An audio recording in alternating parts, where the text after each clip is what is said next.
জয় হরিবল। শ্রী শ্রী হরিচাঁদ ঠাকুরের কিছু মুখ নিঃসৃত বাণী। গার্হস্থ্য নীতি। প্রশস্ত গার্হস্থ্য ধর্ম জীবে শিক্ষা দিতে হরিচাঁদ অবতীর্ণ হল অবনীতে। গৃহস্থ জনের দুঃখ নাশিবার তরে পূর্ণ ব্রহ্ম হরিচাঁদ আসিল সংসারে। দুঃখরূপ অগ্নিদাহে চিত্ত শুদ্ধি হয়, দুঃখ বিনা সুখলাভ কেবা কথা পায়। একবার যতবার হরি হল অবতার, পূর্ণ শিক্ষা গৃহী নাহি পেল।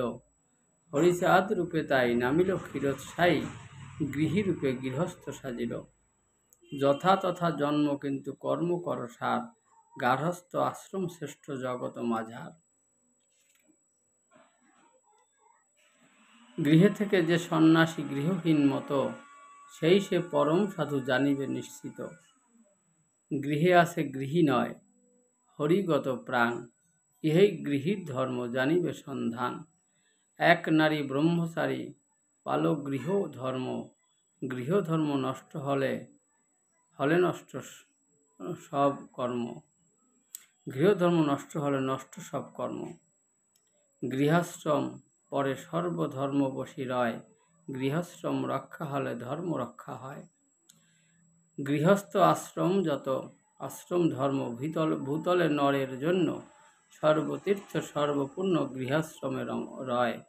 গৃহীকে আশ্রয় করে জীবে রহে দেহ ধরি, গৃহাশ্রম সর্বোত্তম সেই হেতু কয়।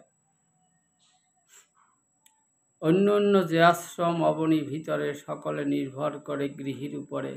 গৃহী দেয় অন্ন জল, গৃহী দেয় অর্থ, গৃহীর স্বার্থেতে যুক্ত সর্বজীব স্বার্থ। বনে থাকি যে সন্ন্যাসী করে উপাসনা, গৃহী নাহি দিলে খেতে পরাণ বাঁচে না। তাই বলি শুনো কথা জানিবা প্রশস্ত, সর্বাশ্রম মূল হয় গার্হস্থ আশ্রম। গার্হস্থ আশ্রম ধরি নরকুল বাঁচে, গৃহীকে করিয়া ভর সকলে রয়েছে। গার্হস্থ আশ্রম ভিত্তি করিলে জীবনে, সর্বশক্তি লভ্য হয় সে ধর্ম পালনে। বিশ্বভরা নরকুলে আসে যে যেখানে, গৃহ ছাড়া বল দেখি আসে কোন জনে কয়জনে। শাস্ত্র গ্রন্থ পুরাণাদি বহুত প্রমাণে, গৃহাশ্রম সর্বশ্রেষ্ঠ সব ইহা জানে। গৃহেতে থাকিয়া যার ভাবোদয় হয়, সেই সে পরম সাধু জানিবে নিশ্চয়। আপনার সাধ্য বুঝি করিবে কর্ম, গৃহীজন পক্ষে জানো সেই শ্রেষ্ঠ ধর্ম।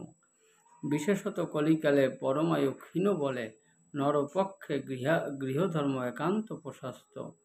গৃহাশ্রমী হতে হলে নারী সহ গৃহে মিলে, ব্রহ্মচর্য সদাচারে হইবে অভ্যস্ত।